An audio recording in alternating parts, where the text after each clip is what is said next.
Yo, we back. You read the episode title? You already know. We're talking that Power Book 3, Raising Kanan, Season 1, Episode 2. We gotta give a little time for these folks who ain't watched it yet to get out of here because we about to do spoilers. So I'm gonna drop this theme music or intro music and we're gonna get into it. Let's go.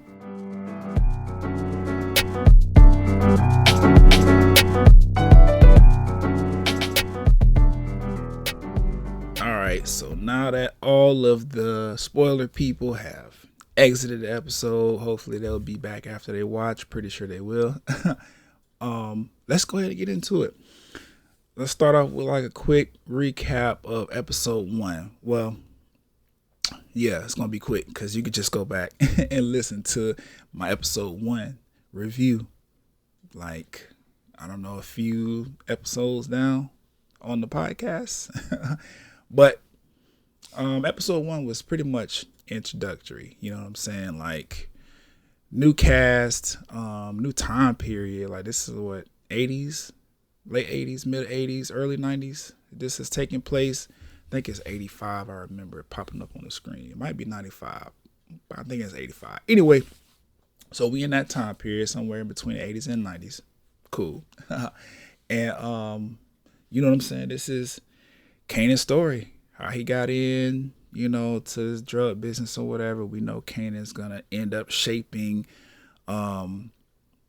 James St. Patrick, or Ghost. Gonna end up shaping Ghost and Tommy's whole like drug influence and organization or whatever down the line, which obviously lends directly to the what's the word I'm looking for? The events, that's it. The events that took place in Power Book 1 and 2, you know what I'm saying? Because Book 2 is the sequel to Book 1. Book 3 is the prequel to Book 1.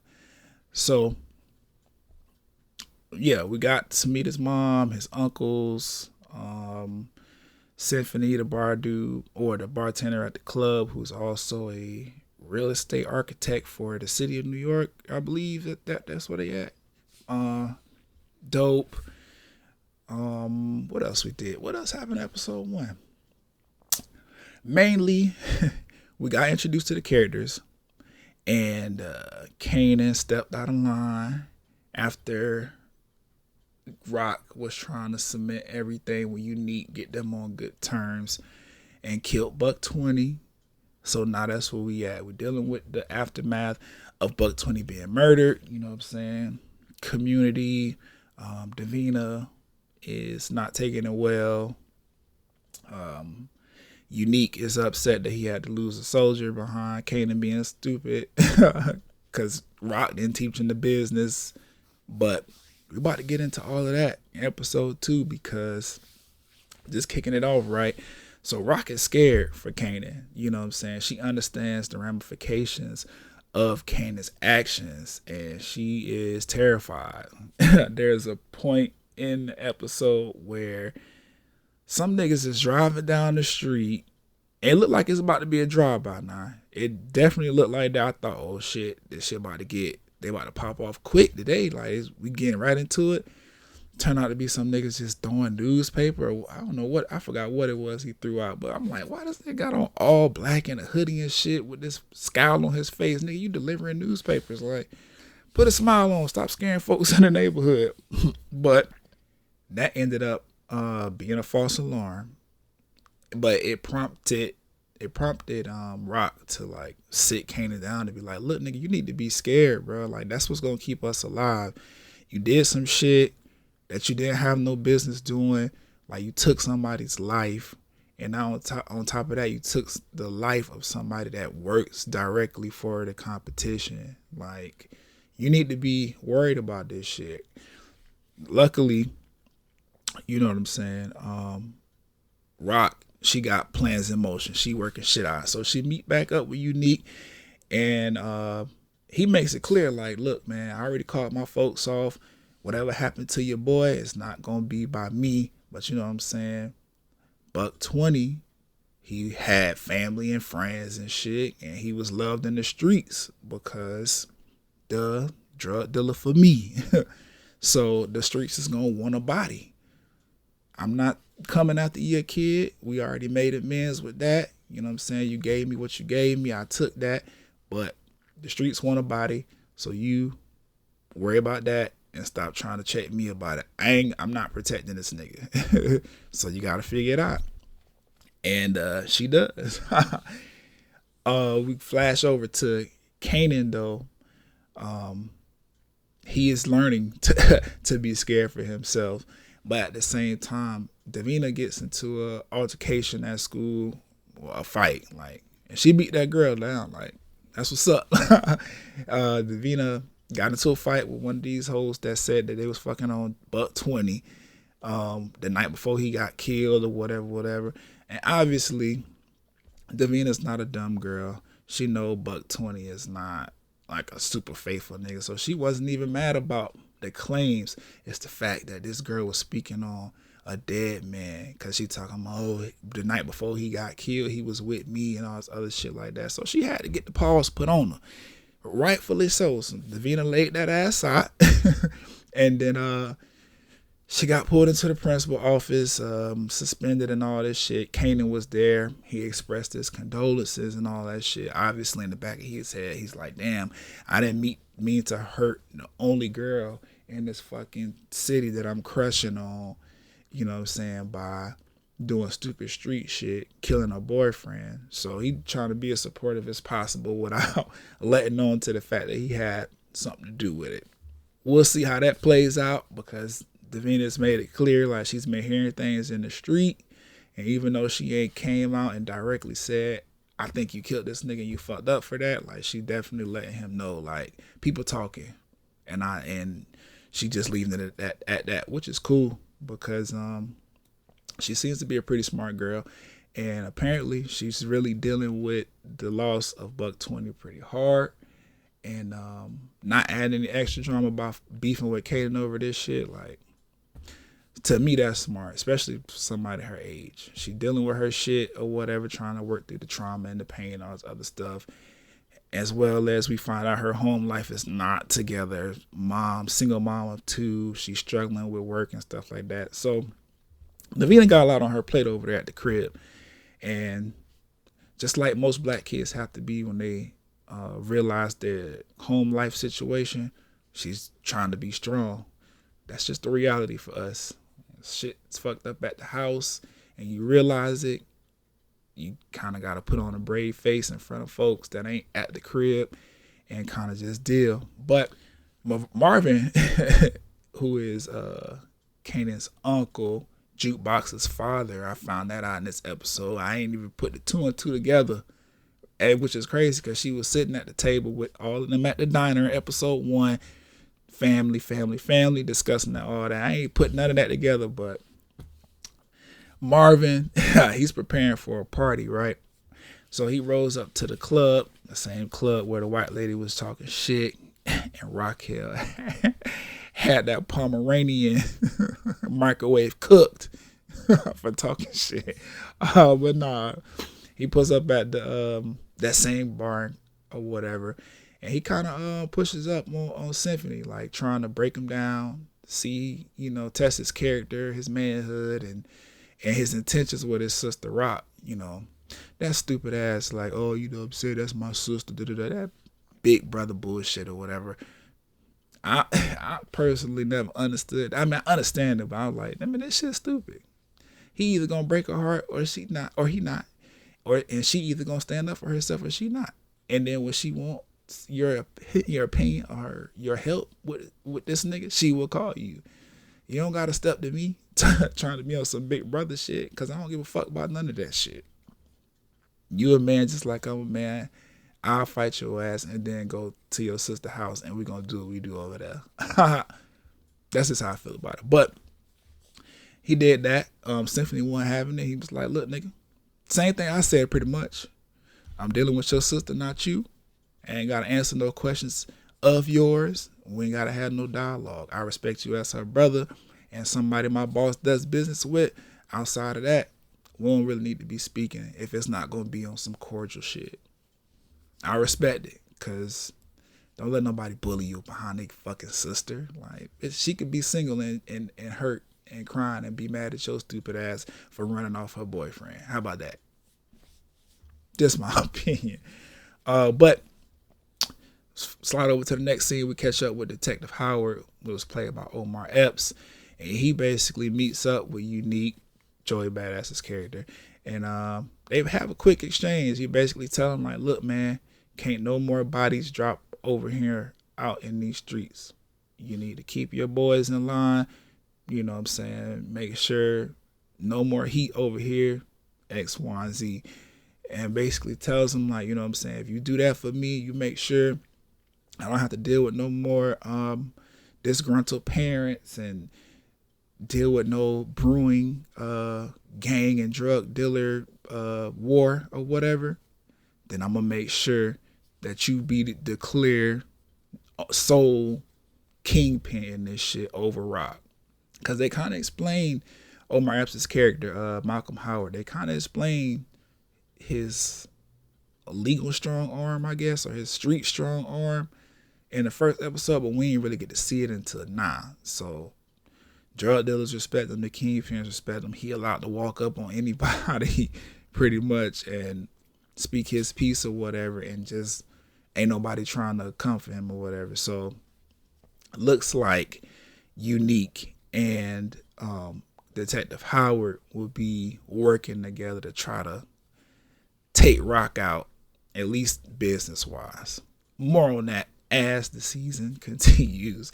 Pretty sure we'll probably get to see more of that. Maybe like episode 3, episode 4. The fact that they ain't really go into it too deep, like what he was meaning by that, or they ain't try to like concoct no little plans or whatever, leads me to believe that somewhere in between episode 3 and 6, they'll really start to push on that. So that's going to be interesting because we already see Kanan down for whatever when it comes to his mama.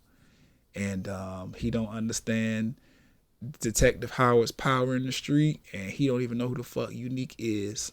So I'm pretty sure once they start coming, he gonna turn up too, and that's gonna be interesting. I'm telling you, this shit good. I'm excited. So JUKEBOX and her girlfriend, Nicole, they share a cool moment or whatever. They at the store. Nicole says something a little insensitive. But JUKEBOX took it the wrong way, obviously, because kids, because they're in high school? Yeah, they're in high school, dealing with emotions and loves and crushes and all this shit. So, of course, JUKEBOX is reacting like out of pocket because she don't know how to deal with her feelings. But they eventually, squash all that because Nicole is very, very clear and intent about, hey, I like you, you know what I'm saying? Don't mean to say nothing offensive. I'm trying to get on your good side, pretty much. I'm trying to show you how much I like you. Not trying to be intentionally rude or disrespectful or anything like that. So just please don't take it that way. JUKEBOX, she get out of her own way, and they share, a little kiss, an intimate moment. After JUKEBOX reveals, yeah, I like you too. You know what I'm saying? Lips touch. Moving past that, Rock and Kanan have another conversation, and Rock pretty much assigns him to the stash house while she's like trying her best to make up for the corners that she lost. Remember in episode 1, Lulu told her that there was a bodega that was looking for extra income, you know what I'm saying? Basically saying, I know a spot, they want somebody in the back room or whatever that's going to get them some money. They're willing to do the illegal shit so they can benefit off of it. That's where we at. So she goes and meets with them people, strikes up a great deal. She didn't let that man bully her into paying more than she wanted to pay. And they got a good amount going. So Rock is in the process of planning her business out, getting that shit back together. And she also speaking to Lulu about making sure Kanan stays safe in the streets, because obviously the man is hot and she don't want his son dead. Kanan eventually finds out, though, why he was assigned to the stash house. The legit that was supposed to be, there with him or whatever, just open his big ass dumb ass mouth just because he's upset about being a babysitter. He tell him like, your mom put you over here so I could watch you because you done did some dumb shit in the street. This nigga don't know how to follow orders. I'm pretty sure Rock gonna handle him at some point, but Kanan wasn't having that. So he presses Rock about it like, damn, why you did that to me, mom? Like, I want to be on the corner, you know what I'm saying, trying to help with the business or whatever. And she explains to him, I did that 2 reasons. 1, you hot out here. I don't want you getting killed. I'm trying to figure out something. 2, I need to know if you're going to follow instructions. That's the first thing and the most important thing when it comes to this business. Can you follow the instructions of the person giving the instructions? And Kanan understands. He like, damn, that shit kind of makes sense or whatever. But at the same time, Rock understands, you know what I'm saying? Like, this is my son. He love me. He just want to help me or whatever. So I'm going to apologize to him or whatever. Let him know it's no hard feelings. And then turns around and tells him, going out on a date, have D-Wiz come over, y'all watch what it was, Paid in Full, one of these classic black movies or whatever. That I'm like, yeah, references, I fuck with that. Kanan's a little confused about why it's him specifically. He could see it on his face, but he agrees. That's one of his best friends or whatever. He ain't tripping. She presented him with the movie and I think some popcorn, some little piece of money. So he good. But this got my wheels turning right because earlier in the episode, Rock was having a conversation with Kanan. It's like, oh yeah, you know what I'm saying? So you and D-Wiz the one that did the shooting, right? Like, yeah. He just got out of jail, right? Oh, yeah. So he probably the one that got y'all the guns because I know you don't know nobody, right? And Kanan basically, he said yes without saying yes because he didn't say no. He just made that stupid ass look on his face. When your parents catch you in some shit that you ain't supposed to be in. So from that point, I already know, like, oh, this is just me. I'm like, oh yeah, she about to set something up as far as D-Wiz is concerned because technically it wouldn't be in this situation if it wasn't for that boy. So it's what it is, right? But after Rock leaves the crib, you know what I'm saying, go on her date or whatever, and Kanan's like, just chilling at the house, getting ready, prepared for D-Wiz to come through and watch the movie with him. D-Wiz is on camera, walking down the street, and Lulu pulls up. Tell him, you know what I'm saying, hop in, taking you down to this party or whatever, the same party that Rock's other brothers, or Marvin's party down at the club. Take you down here, whatever, it's going to be lit. Kanan's going to be there, so don't even worry about it. We all finna have a good time. He already over there. Lulu, D-Wiz, unsuspecting, hops in the car with Lulu. They drive off. Plan is starting to come together. We slide back over to Rock. She's at her on her second date with Symphony. This time it's at Symphony's house. My boy in the kitchen, chefing it up for Rock, showing her, you know what I'm saying? Yeah. A little chicken marsala. I don't know what they cook. I don't know what he cooked, but you know what time it is. You at the crib, let me make something for you. You know what I'm saying? Let's let a little wine going. They're having a dope conversation about the New York skyline and architecture and all this other stuff. He explains to Rock how skyscrapers were turned into projects and they originally weren't meant to be like that. But of course, white greed and racism made it so. And I just thought that conversation was dope because it didn't make sense. But y'all watched the episode or y'all seen the conversation, so we didn't got to get into that. I just thought it was dope. Stuff, little small shit like that intrigues me. But Rock and Symphony's date ends up turning to a sex scene, which also double as a come to Jesus moment, I guess. For JUKEBOX, she does this beautiful rendition of Whitney Houston's You Give Good Love. Wow. Rock is getting good love from Symphony. And while she is simultaneously at her crib in the bathroom thinking about the fact that she just kissed her girl, Nicole or whatever, and she actually likes this girl. I thought that was a dope scene, mostly because Whitney Houston. And JUKEBOX sang the fuck out of that. You know what I'm saying? They've been talking about her in choir practice all this time. The girl went in the bathroom and showed us she really be singing. You know what I'm saying? Good. And she did good. I was fucking with it. But this scene ends pretty much at the club with, well, the scene in the episode really pretty much ends at the club with Lulu and Marvin.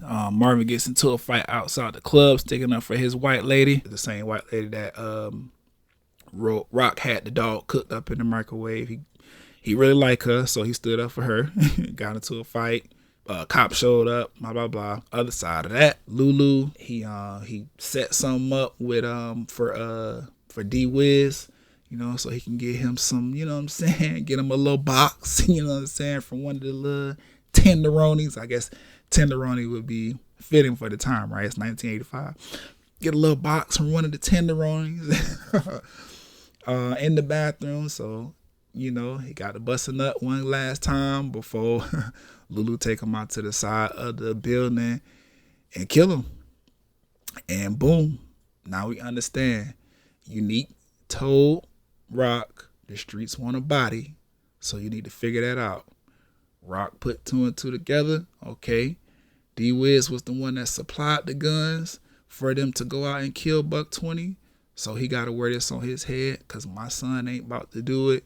And on top of that, you already got a lengthy record. I already know how she was thinking. This nigga's fresh out of jail. Like, he'll fuck up in the hood. He probably gonna stay here for the rest of his life.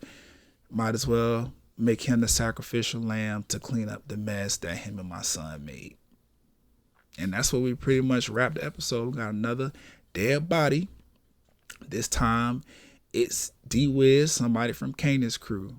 And just that alone made me feel like Kanan either about to go out and do something stupid again, or there's going to be some kind of game where it's going to make things worse. You got another body in the streets, another dead young black man who is a child. These kids are in college, or not college. These kids are in high school. Detective Howard, Omar Epps' character, he told Unique, no more bodies. Look what we got, another body. Predictions for the next episode, I guess. Unique is not going to own up to that body. Of course, why would he? Because he didn't do it. He going to point Malcolm in the direction of, Malcolm is Detective Howard, by the way. He going to point him in the direction of Rock. And they're planning to take Rock down so Unique could be the sole kingpin in that area. And Detective Howard can have just worry about him and controlling Unique. This is about to start it all because another body dropped, and it's a young kid in this detective's precinct. So we about to see where it's going to turn up. But yeah, that's my predictions for the next episode. You know what I'm saying? I'm pretty sure that's where they're going to take it. We're going to figure out what's going on with Rock and Symphony. We're going to get more into them. Rock's business is going to continue to expand more. We're going to see her try to expand it more, but she's going to have Detective Howard on her head because D Wiz, and that's Kanan's friend, and he already know Kanan and them boys is hot for what they did to Buck 20. Like, we're going to see more of Detective Howard pressing Rock. That's my prediction for episode 3. But I keep hitting the mic. That pretty much wrap everything up, man. Like, I'm enjoying it. It's 2 episodes in, so I'm speaking a little prematurely, but I am enjoying it so far. I like episode 1. We got to meet an entirely new cast. Not entirely, because we know Kanan, but I'm saying we got introduced to a brand new storyline. I think that's dope because coming up off of Power Book 2, and I believe season 2 of Book 2 is getting ready to drop. I think it's going to drop after season 1 of Raising Kanan ends. That's like a continuation of the original book. We sequel. We seeing what happened. This is the prequel. We're going to see how all this shit happened.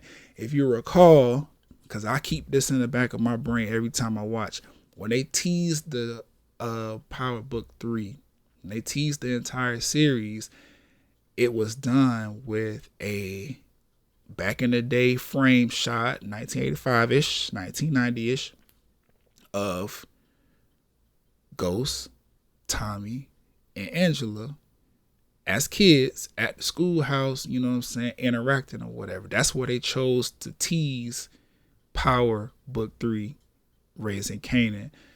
Now we here, and we literally at the beginning watching Kanan getting into the drug business and understanding his family and how everything is going to come to pass.